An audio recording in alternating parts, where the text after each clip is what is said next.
Welcome to Everyday Martial Artist, a weekly podcast where you'll join me, Brian Doucette, as I interview a different martial artist each episode and hear their story. Some guests you may have heard of, and some you probably haven't. Be sure to subscribe where all your favorite podcasts are available. Also visit our website at everydaymartialartist.com. If you're listening for a specific interview, I sure hope you'll stay and check out the other episodes. A very special thank you to Topher Williams for our custom theme music. And now, the newest episode of Everyday Martial Artist. Everyday Martial Artist is brought to you by KOOnline.com for all your martial arts needs. Sparring and safety gear, rank belts, uniforms, weapons, patches, and more. Wholesale supplies made by martial artists for martial artists. Visit us today at ko-online.com.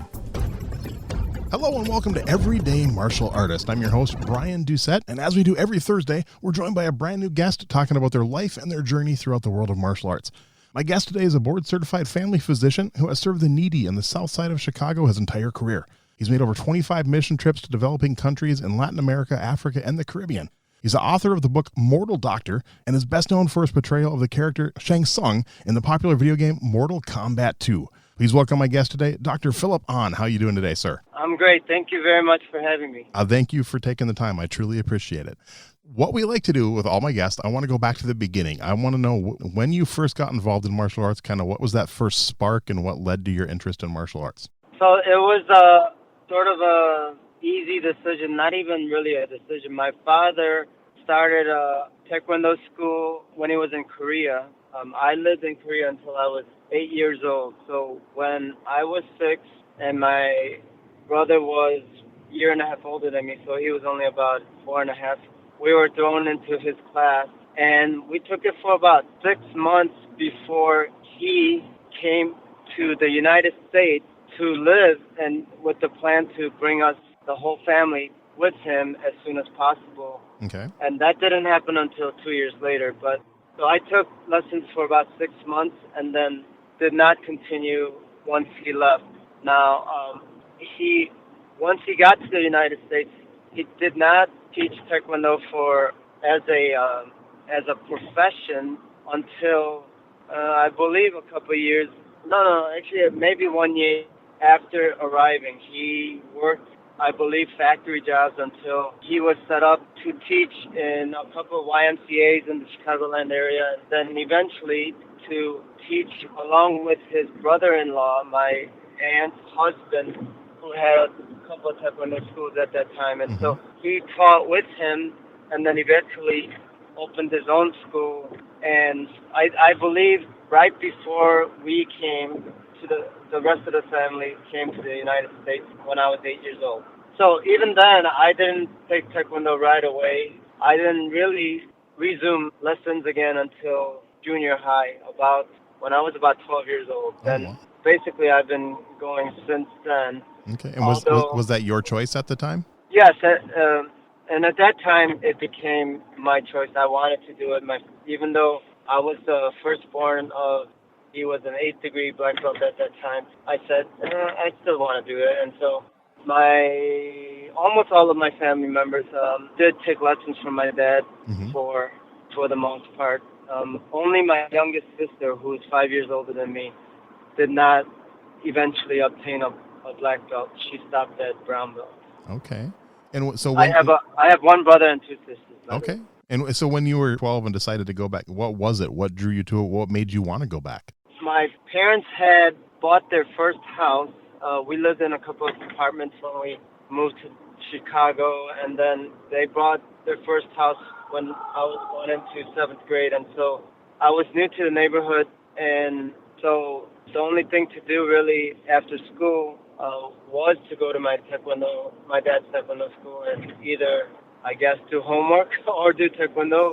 And so I said, I think I'd rather do Taekwondo than good choice. Homework all night. Yeah. Yeah.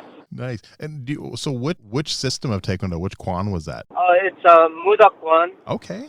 Yes, and it's World Taekwondo Federation. So the style that eventually produced the Olympic type of sparring, the type of sparring that became an Olympic sport. Right. So yeah, Right. so my first martial art when I was 10 years old, I started in Tung Sudo, and it was actually Mudak Kwan Tung Sudo. Wow. When I Okay. was 10, and when I started traditional Taekwondo, it switched Kwans at one point when I was studying, but it was I think it started as Chung Mu Kwan, and then we switched to the Song Mu Kwan. So Okay. and then Great. we do the Palge patterns. Oh yes, my dad also taught target patterns, Nice.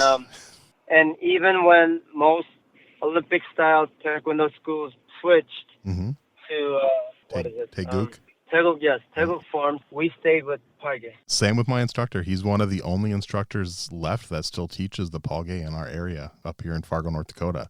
And actually, his instructor, if I remember correctly, his instructor that moved from Korea to bring Taekwondo to this area started in Chicago too in the late 60s or early 70s. Grandmaster Mu Young Yun, who's now a 10th degree black belt. Okay. Yoon. I don't know. I mean, I don't know if I've met him before. I'm not sure where he lives anymore, but I know he moved from Chicago. Then I think he came to Fargo, North Dakota, and taught here until the early 90s. So Yeah. Okay. So then, did you get into competition when you were young? Yeah, so now I know I gathered that you have not had a chance to read my book. So in my book I mentioned this, but my father was more into teaching martial arts for the philosophy of it and not for the competition aspect of it. Okay, well, that's good. Yeah. Nice. And so even though we were good athletes and good martial artists, my brother and I, he discouraged us from entering many tournaments. We did enter a couple, and we almost always won when we did. For example, if his good friend was putting on a tournament, he would support him, and we would enter such tournaments. But overall, he thought competition brought out the worst and not the best of martial arts, and so he did not encourage us to enter it, and instead he wanted us to follow martial arts for its philosophy and worldview, and then he encouraged us more to study, which in the long run, I'm thankful for, because I actually didn't think I had the ability or even the intelligence to become a physician. But once I started applying the discipline that I learned from Taekwondo, I said, wow, I'm gonna, what do you know, I'm gonna become a physician. You know, I surprised myself. That's good. So do you remember then your first black belt test, and just talk a little bit about what that was like? Oh yeah, black belt test. Let me think here. So some schools, but and some styles, getting a black belt and first degree black belt is a huge deal. It's very tough. Other schools, it's just you buy the time and then you get it. It's almost automatic. Right. So my father did make it pretty tough, but I believe, still I either got it right before I graduated from high school or junior high or high school. So it wasn't that I had to just know all the forms. I had to spar both 1-on-1 with a black belt and 2-on-1 against non-black belts, and then break boards, both with my hands and feet, demonstrate some self-defense techniques that my dad had taught. But it doesn't, what's incredible is that I've done so many interviews, especially since I've been involved in Mortal Kombat, and no one's actually asked me that question. Oh, really? So Yeah, I'm surprised. It always intrigues me, because I love, especially, I know how it's changed over the years, and how I've heard some of the stories and how tough some of the tests were back then, and compared to now and stuff. And I just like hearing the difference, because my first black belt test was in 1996, and it was tough. But I know I talked to people who tested for their black belts in the 60s, 70s, 80s, and they sounded a heck of a lot tougher. So yeah, I would say that it was tough. So do you remember some of the breaks you had to do? Some of the board breaks? My favorite kicking break was flying sidekick, for sure. Okay. And so I would do that over, even at that age of 13, 14. I would jump over probably 8, 9, 10 people and do flying sidekick breaks. And then aside from that, hand breaks, They were not my specialty. So what do I remember from my handbrakes? Not bricks. I did not. At that time, my father did not make us do bricks, and so I chose not to do bricks. Okay. And probably just a combination of knife hand one direction and elbow in another direction or something like that. Okay. But yeah. Yeah, I was always more a fan of the kicking too. I think my favorite one for my black belt test for the kicking was I had two. I had one I had to drop the board and snap kick it in midair. Okay. And that one I was just shocked that I got it. Yeah. Because the other people who tested missed, so I was very shocked that I got it. And I also had to do it with a punch, and that one I missed the first time and actually fractured my knuckle. But I got it the second time. And then I think my other favorite one was standing a board, balancing a board on end on the ground and doing a sweeping backspin break. I hit like the top of it and took off like 2 inches of the board. I didn't even hit it in the middle, but it still broke, so it counted. That was kind of fun. Great. And I actually had to do bricks. I did three bricks, forearm, and 1 brick with my head, and that was the only break I missed on my test was the head break. So. Oh, what's funny is one of my dad's black belts, and he was, I was a kid, so I thought of everyone, an adult, as being really old, but he went on, and if he had been doing it like in this time of social media and everything, he would have been a sensation. But I think he broke some type of record with breaking so many bricks with his head. That's cool. Yeah. Yes. So at any point then, after you got your black belt or maybe even before, did you ever get involved in teaching? Was that something that interested you, and did you enjoy doing that?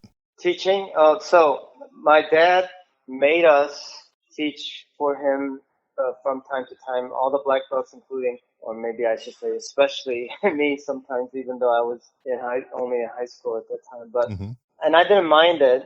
But then once I got to college, after my freshman year, when I went to a small Christian college called Wheaton College in the suburbs of Chicago. Okay. And they had a karate club, but it was small, not too many attended. And the main leaders there asked me, after they saw what I could do, if I would start a taekwondo club the following year. Then they would disband the karate club and have the instructor not return, and they would instead be my assistants for the taekwondo club. So that's what we did. We put on a demonstration, like 40 people joined right away, and so I started teaching at that time, and I loved it. I taught twice a week. It helped me become more disciplined. For one, I had to manage my study time too, so that I could teach. But also, just because I was teaching discipline, I wanted to become more disciplined myself, and so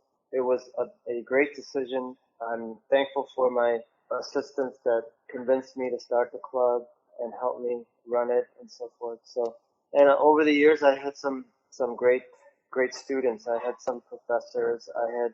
Oh wow. I had one of my students went on to become his father played in the NBA, coached in the NBA, and he also after college followed in his footsteps and became Mark Cuban's right hand man, president of the Dallas Mavericks. Wow. Donnie Nelson. Yeah.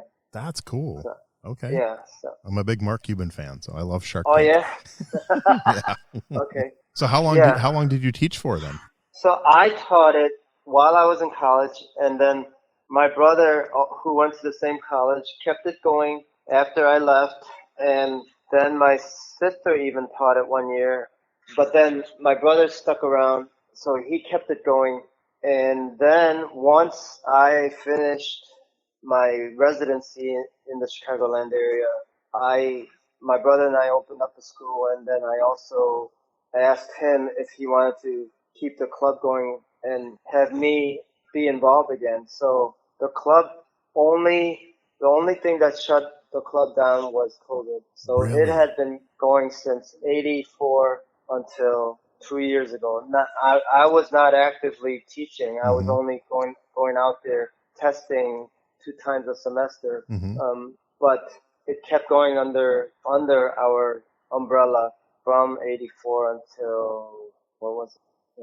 2020, I guess. Yeah, wow. There you go. Yeah. That's awesome. That's really cool. And Yes. what about the school you two opened together? How long did that school keep going, or is it still going? So my brother, he had already been teaching at a couple of YMCA's. And so when I said, hey, how about we resurrect my dad's school and start an actual school, he had reservations. He said, it's a lot of work and so forth. I said, well, you could do the business side and I'll do the teaching.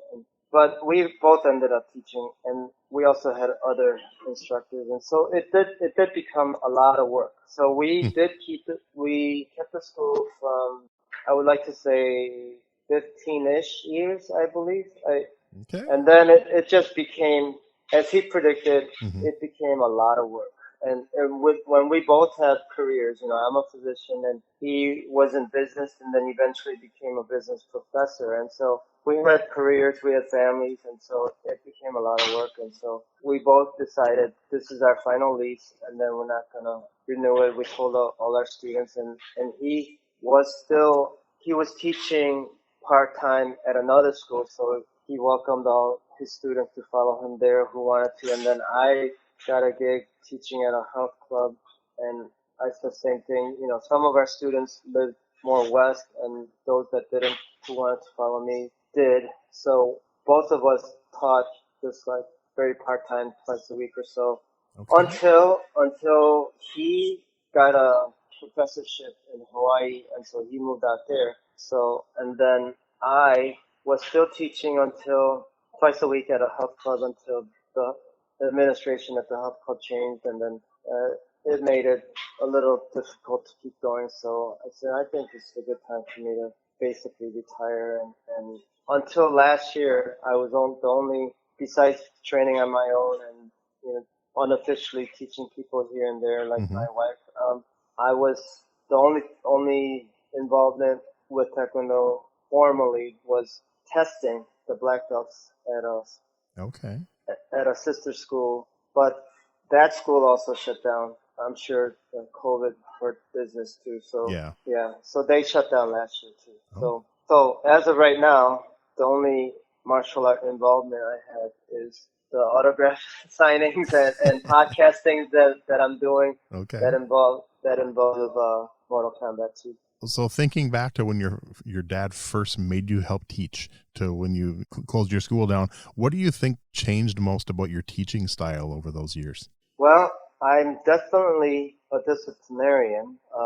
I would say overall in life, not only in Taekwondo, I'm a loving disciplinarian, but initially I would say I was more of a disciplinarian than a loving disciplinarian. And so that gradually shifted towards the loving and patient disciplinarian that I became. Okay. So what led to the Mortal Kombat thing? So you've probably been asked this a ton of times, but I'm just curious how did that come about? You know, I believe everything happens for a reason.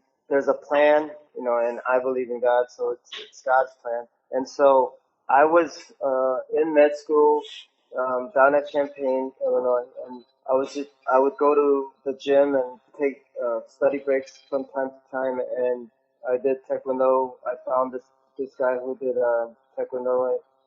Oh no, he saw me doing Taekwondo, and he asked me if he could work out with me. So I said sure. And then these other guys that did wushu saw us doing martial arts and asked if one of them wanted to spar with me. I said sure. And so that ended up being Ho Young Pak, Okay. Ho Sung's brother. And Yep. so they were both doing wushu, and so their forms were much different. But sparring is sparring. So we sparred. Sure, it was different rules. So we didn't spar Olympic style taekwondo.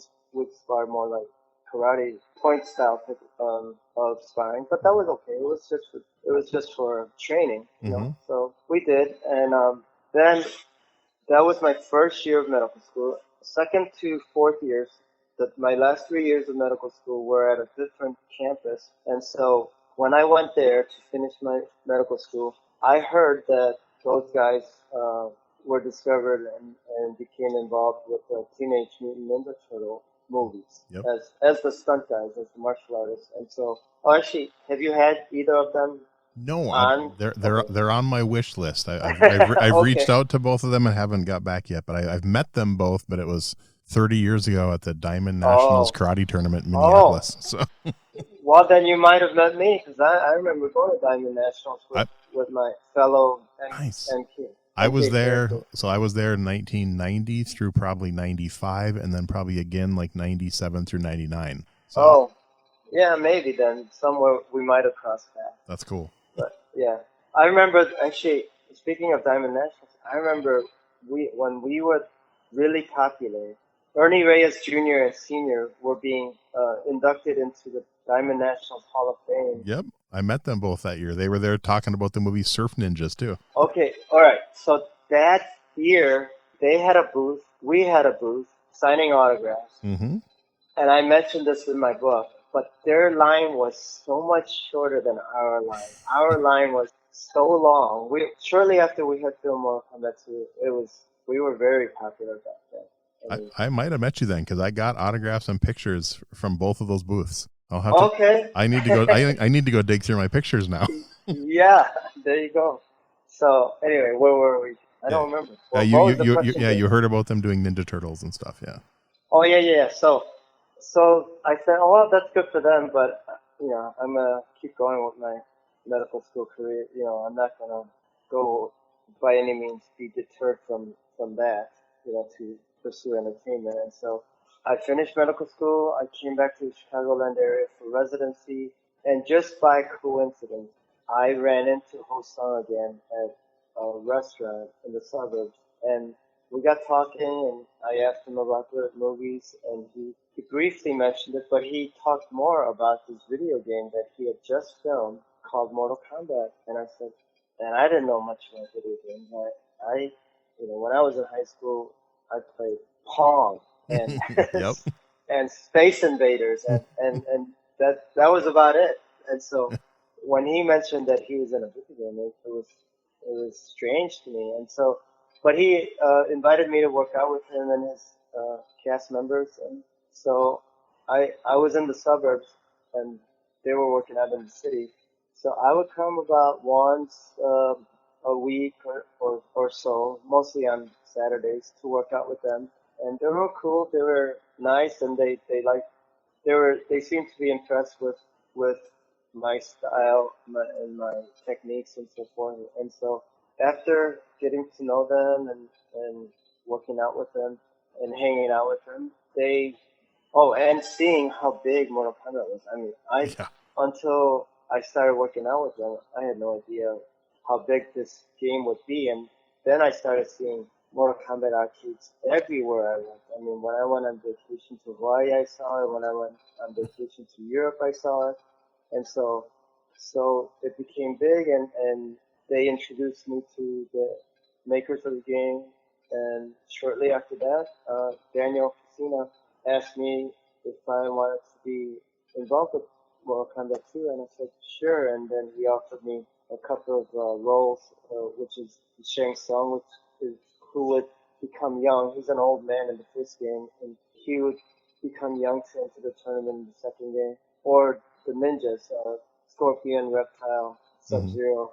And I said, well, you already did those roles in the first game, so I'll pick Shang Tsung. So that was it. Just like that, I became involved with Mortal Kombat 2. That's kind of cool. So, was there any talk with when the movies came out? Where were any of the people from the video games involved in that? Did they get talked to at all about any of the movie stuff? Or Yeah. So unfortunately, it became a sore subject, and I do briefly mention it in the book. But the makers of the video game did not expect big things from Mortal Kombat, and then subsequently from Mortal Kombat 2. They just thought they would just make a few bucks, Mhm. selling arcade games. But it became a phenomenon. And so when it was about to become, go to the home systems and then talk about a movie and talk about action figures and things like that, they wanted us to sign a much bigger release than we had signed filming for the arcade game. And so I never approached things just for money. And Right. so I said, hey, I'm just thankful that you guys gave me this opportunity. I'm gonna go along with whatever you guys want to go along with. If you guys are gonna sign, I'll sign this release also. If you don't want to sign, I won't sign. And so a few of them signed and got to be in the next projects and so forth, but not movies. Okay. Yeah, just they got to be in the next video games. While those that didn't sign, we were excluded from anything else, and that Okay. was including me. But in terms of who was approached for the movies, it wasn't going to be us anyway. It was, I don't know, it was Lawrence Kasanoff who did the Terminator movies, and I don't know if he did the Ninja Turtle movies. But anyway, I believe all of the auditions and casting was done in California. Okay. Still, Yeah, it's still a cool story, and I mean, something not many people get to say that they were part of a game like that, as big as well, that game was. So, yeah. But if they had used me to do the martial art movies for Shang Tsung, who's a well-known actor, hmm but he's not a martial artist, that right. would have made the fight scenes much better. And same with Daniel Casina. If he had done Johnny Cage, Yep. it would have been much better. The other guys, the ninjas, I mean, like Yep. Scorpion and Sub-Zero, Reptile, those guys were good because they were established martial artists. Right. Yeah. Yeah, it seems like nowadays they're a lot better at making non-martial artists look like they know martial arts than they were back then. Yeah. It's Well, gotten better. well, yeah, because they turn away. Like I know some people that are still acting, not just doing martial arts. So they'll tell me the secrets, and I said, "Hey, did you actually do?" For example, I know Liu Kang, the guy that did Liu Kang in the Mortal Kombat Legacy for YouTube. I said, "I know you're not a martial artist. Did you do the fight scene?" And he said, "Well, I did the punching and the pushing, but the kicking and so forth, that was all done by the stunt double, Oh, the okay. martial artist stunt double." So, Nice. yeah. So, what made you decide to write the book? Okay, so that's another good story. So Tony Marquez, who played Kung Lao in Mortal Kombat 2 and 3, he had been talking about writing a book. He had formed a band, and he was branding himself as Kung Fu Rockstar. And so the book was going to be titled that. As a matter of fact, he usually has a Christmas party, and he invited some of the characters to come to his school's Christmas party one year. And someone was interviewing Tony and me, and he asked Tony, "So, Tony, when is your book coming out, and what's it called?" So he said, "Kung Fu Rockstar, and it should come out sometime next year." And this was 2018, I believe. Yeah. And so then the interviewer asked me, "So, Philip, when are you writing a book?" I said, "Oh, I don't have time." And Tony said, "You should write a book. You got all these stories, not just martial arts, but like my mission trips and so forth." And I said, "I don't have time. Maybe if I get a ghostwriter or something, I'll consider it." So that's how we left it at the interview. But I told my daughter this, and my daughter was at that time a senior in high school. And she said, "Dad, you should write a book. Even if it doesn't get published, I would like to read your story." And I said, okay. So that was my inspiration. I started basically journaling, everything I could remember from my life in Korea all the way to my involvement with the game, plus other significant aspects of my life. And so those are all chronicled in my book. That's very cool. And how has it been received? How have the people you've talked to that have read it, reviews and Yeah, stuff? yeah. Almost all 5-star reviews on Amazon. Nice. And then, yeah, I mean, I when I go to conventions and so forth, I do have it there for people who do want to purchase it and so forth. And they seem to be eager to read about it. Cool. As a matter of fact, sometimes my patients are both sneaky and surprised. Sometimes they'll come to a visit and say, "Hey, can you sign this for me?" I said, "Oh, I didn't even know you knew that about me." That's But awesome. yeah, and then another time though, like I will be giving interviews at a panel at a Comic Con or something like that. I remember the last one in Chicago where we gave a panel. We did a few of us were on a panel, and then we returned to our booth, and someone comes running up to me. We had masks still at that time. She put her mask down and she said, "Hey, I used to be your patient." I said, "Oh, wow." So she said she had no idea that I did this, and so of course she got a book for me, and she was very, very, very happy about That's cool. Finding that out. How'd you come up with the name of the book? Did you think of that? Did someone help you with that? Oh yeah, no, I thought of that. I could. So I mean, those are basically the two main reasons for writing the book. Right. You know, my life in medicine and my alter ego is, you know, in Mortal Kombat. So and MD, you know. Yeah. So was that the first name you thought of, or was there a couple other ones maybe not? Actually, since then I've written also a smaller book called Mortal Discipline, and so all of I have a few other ideas. So they're all gonna have MD in their title. Okay. Most likely with the word mortal. You know. So Mortal Discipline, the second smaller book, is more of a inspirational guidebook about how to apply the principles of martial arts into all of life. And when does that one come out? No, it's already out. They're both out. Is that one on? Is that one on Amazon also? Yes. Oh, there! I just found it. All right, I will make sure I put a link for both of them on the show notes, because that's cool. I might have to order 2 books now. Oh, thank you. No, thank you very much. I have a growing martial arts library, especially since I started the show. I've definitely added to it a lot more. But I probably have around 150 to 200 martial arts books. Oh, wow. And I used to read a book a week. Okay. But ever since I started doing the podcast, I just haven't had the time to read as much as I enjoyed. Yeah, so, I understand. And Mr. Pineda sent me 3 books after our interview. So now I have 3 more I have to get through. And that's my Wait, but he hasn't written any. No, he sent me some of Jun Ri's books. Oh, yeah. Okay. Yeah.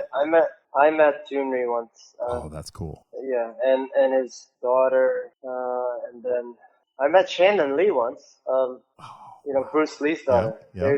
They were all at Capitol Classics in DC. Yeah, she's another dream guest. I put the request out there and nothing yet. I did meet Linda at the tournament in 1995 too, when I was out in California. So I've met her. I met Benny the Jet Urquidez out there, which was kind of cool. Oh, wow. Yeah. And like I said, I've met Ernie Reyes Jr. and Sr. and a lot of the guys that were like the NASCA guys. I met a lot of those guys back then and stuff, but I've never met Chuck Norris. Yeah. Not yet. I'm still hoping maybe someday. So. Yeah.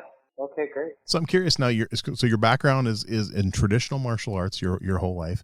What are your thoughts on like MMA and the UFC? Is that something? Are you a fan of? Do you watch that at all? I was intrigued when UFC first came, just because, you know, basically they were trying to prove what style worked the best in the streets with no rules type of. So back then it was intriguing, and the fact that Royce Gracie, who was not small but not big by any means, he beat everybody. Yep. That sort of made the striking arts look a little bad, you know. But after that, it became more and more just a business, you know, and so I watch it peripherally, but that's it. Okay. I don't follow it by any means on a regular basis. I don't even know who are the big names anymore. The big names I remember: Ronda Rousey and Conor McGregor, and after that I don't even know who the big names are anymore. Yeah, I used to watch it religiously. I used to judge MMA, like local regional MMA fights. I judged about 1,000 fights over the years, and I used to watch it religiously, and I probably haven't watched a full event in over 5 years. So kind of the same way. I probably couldn't name many of them right now either, but that's okay. Who are some names that you would put on your personal Mount Rushmore of martial arts? Okay, so that depends on what you're judging by, you know. Well, it's your personal choice, so it's completely up to you. It's people who had an influence on you personally. If you just think they've done a lot for the martial art, it's completely up to you. Your two, 3, 4 top names you want to put on there. I mean, you have to put Bruce Lee on there because nobody in the Western Hemisphere knew about martial arts until Bruce came, you know. Yep. And so you have to put him up there. Then, well, because I'm from the Taekwondo background, I would have to put Steven Lopez because he's the most proficient Olympic Taekwondo athlete, you know, so he would have to go up there. and let's see who else. I mean, even though MMA, I'm not a huge fan. Someone that put MMA, two people that put MMA in the spotlight would be Royce Gracie. One is male is Royce Gracie, and Ronda Rousey would be female. Okay, So good. that's four right there. That's four good answers. I think Bruce Yeah. Lee's probably been picked the most. So Yeah. I don't think anyone's put Ronda up there. I think Hoist has been picked a couple times. So some good answers though. All right. So in all your years then of martial arts, and I know, like you said, your father wanted you to study for the philosophical side of it. Yeah, yes, philosophy and everything. So is there one philosophy you learned over the years that really stands out for you? Well, so I have to give advice to my patients, right? And Mm-hmm. so, and when I was teaching to students, and so I make a sort of inject humor into it, but two very simple things.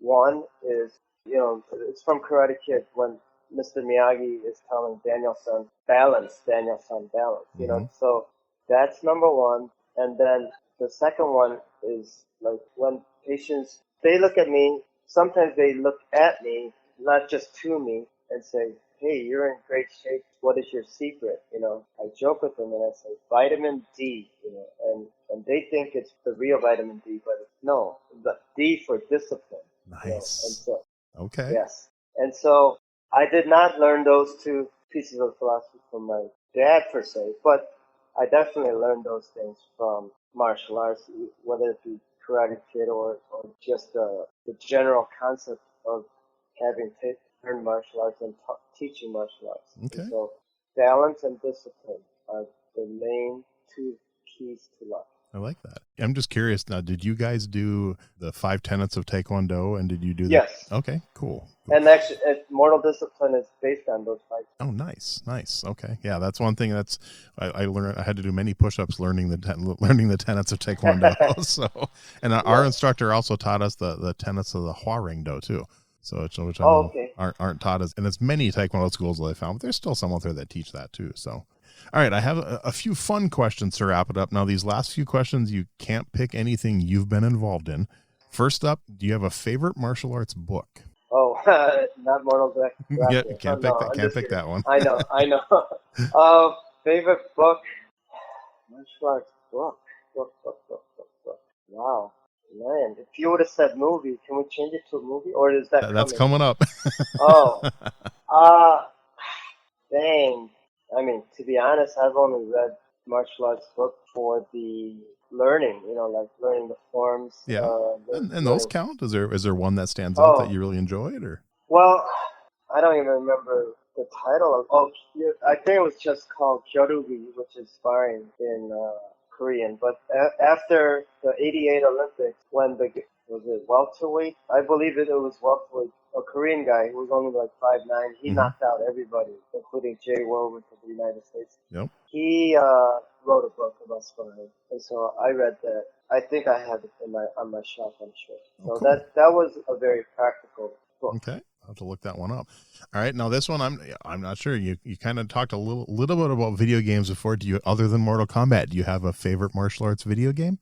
Any? You talked about Pong and stuff, but yeah, I still don't play much video games. As a matter of fact, even 5-6-year-olds using my own character have beaten me at my own game. Man. Yes. Well, I know. That's not good.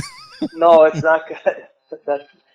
But I would say it's been a long time since I played it. But I remember liking Tekken, and I said, yes. Hey, they have this guy could do axe kicks, and I did when I was filming for Shang Tsung. I did do axe kicks, and I don't know why they chose to not include it in there. They have it in Tekken. Why don't they have it in? Why didn't they put it in? I love Tekken. Tekken was a fun game, and the axe kicks are great. Yeah. I had a friend who that was his specialty, because I was never as flexible as him, but he could bring his leg up next to his head and just slam it down, and no one could stop it. It was so cool to watch. Well, and axe kicks were very unique to Olympic style Taekwondo. When now they're not. They're used, basically all martial arts Yeah. that involve kicking. But back then, it was unique to Olympic style kicking. Cool. All right. How about a favorite martial arts TV show? I mean, if Cobra Kai counts, maybe that. It's been picked probably about 10 times by now. So Yeah. it'll. So hold on. So then I'm gonna say, shoot, WMAC Masters. Nah, hey, good one. Yeah. I think about 3 or 4 people have picked that one. I loved that show. I mean, I was Yeah. in my 20s and I loved that show. It was so much fun. Yeah. And I've had a handful of guys. I've had Herb Perez on the show. Oh, nice. I've had Carmichael Simon on the show. I'm actually interviewing Lynette Love this weekend. Oh, wow. Yeah, so she'll be on the show. Yeah, I've had Christine Bannon Rodriguez has been on the show. So yeah, I've had a handful of those guys on there, and I miss it. I wish they'd I wish they'd bring it back and do new episodes. Yeah, maybe it would be more popular now. Back then, martial arts has had a hard time getting into mainstream entertainment. It seems like The show was ahead of its time. I think it was. Yeah. I think if it would have came out 5 years later, it probably would have done better. I mean, because really the only thing that really made it for long periods of time around is Walker, Texas Ranger. There you go. Because like Martial Law only lasted a couple seasons, and there's a few other ones. A lot of them that lasted 1 or 2 seasons, and that was it. Well, if the star of Martial, what's his name? The name is Sammo Hung. Yeah, if Sammo Hung could speak English, yeah, or if they would have dubbed him, then it would have been better. But it was very hard listening to him. But it was such a fun show. I enjoyed it. So it was. I actually liked it. I look forward to watching it. Yep. I still go back and watch reruns. I found it on an online website, and I still go back and watch it. So no, it's actually on Me TV, I believe. Oh, is it? On Saturdays? Oh, nice. Yes, okay. On Saturdays. I'll have to look for it. Okay. All right, here's the one you've been waiting for. Favorite martial arts movie? The Last Dragon. Nice. Barry Gordy's The Last Dragon. I love it. Yes. I'm trying to get Timac on my show. Okay. I really want him on my show. That'd be so much fun. Yes. When I saw that in the theaters, I loved it. It was funny. But the martial arts weren't bad, you know, so, and the lines were so classic, you know. Yep. So, the Shogun of Harlem and Bruce Lee. So good. Yes, I know. I know. I showed that to my kids, and they're like, "Really, Dad?" No, it's so good. I haven't showed it to my daughter yet. She's the one who my daughter will watch anything from the 80s that I show her, and she loves it. So I got to get her to watch that. All right, final question. This one doesn't have to be a martial arts movie. It can be any movie. Favorite movie fight scene? Favorite movie fight scene? And I've had people pick anything from Bruce Lee movies to Marvel movies to Batman. I mean, anything goes. Just a fight scene that stands out. It is martial arts, but one that is coming to my mind right now is Drunken Master, Jackie Chan. Great movie. Yeah. Okay. The last fight against the guy, I guess in reality was his bodyguard or something like that. Or okay. I've been told the guy, but that was such a great scene. And Ho Sung was in it too, but not the fight scene involving Ho Sung. The fight scene involving the guy that they use. Obviously, they use string to raise his leg, but it was just wow. It was funny. It's entertaining. I love them. I'll watch anything martial arts. I don't care. I was just at the Dollar Tree and saw like 2 martial arts movies for $1.25 each. I'm like, never heard of them, but I'm gonna buy them and watch them. Okay. If they're bad, I'll never watch them again, but it was $1.25 and maybe there'll be a good fight scene in there. So there you go. Well, Phillip, anything else you want to mention before I let you go? I so appreciate your time, and I'm looking forward. I'm going to order both books. I already my son has Amazon Prime, so I said order these and get me free shipping. So he's gonna he's gonna order them for me, and I should have them by next week. So I'll get them read. But anything else you want to mention? Anything I maybe didn't ask you or anything? Or no, I guess just that martial arts and even medicine, they're only 2 major aspects, but they're only aspects of my life. I try to be as well-rounded as possible. I try to utilize all the gifts that God has given, the gifts and talents and opportunities God has given me to their ultimate potential. And so I try to be the best father possible. Since in the last 10 years or so, I've also gotten into social dancing, and so Oh wow. Okay. yeah. So I've been told that Bruce Lee was a good cha-cha dancer. Yeah, But, yeah. He won some contests. Yeah. Yep. yeah. And so salsa and even swing. Wow. I've gotten into. That's impressive. I And couldn't do that. you'd be surprised. And then I want to see as much of the world as possible so that I have a global perspective and so forth. I really I try to cherish every moment and every opportunity and make the most out of every situation that I get placed. That's a great outlook to have. I love that. I love that outlook, and I'm so glad we got to chat. Mr. Pineda spoke very highly of you, and I'm glad when you agreed to do this, and I'm glad we got to. Your episode should be coming out on the first Thursday in November, so November 3rd. I'm about a little over a month ahead right now. Once again, I truly appreciate your time, and I look forward to getting the episode out there. Okay, thank you very much.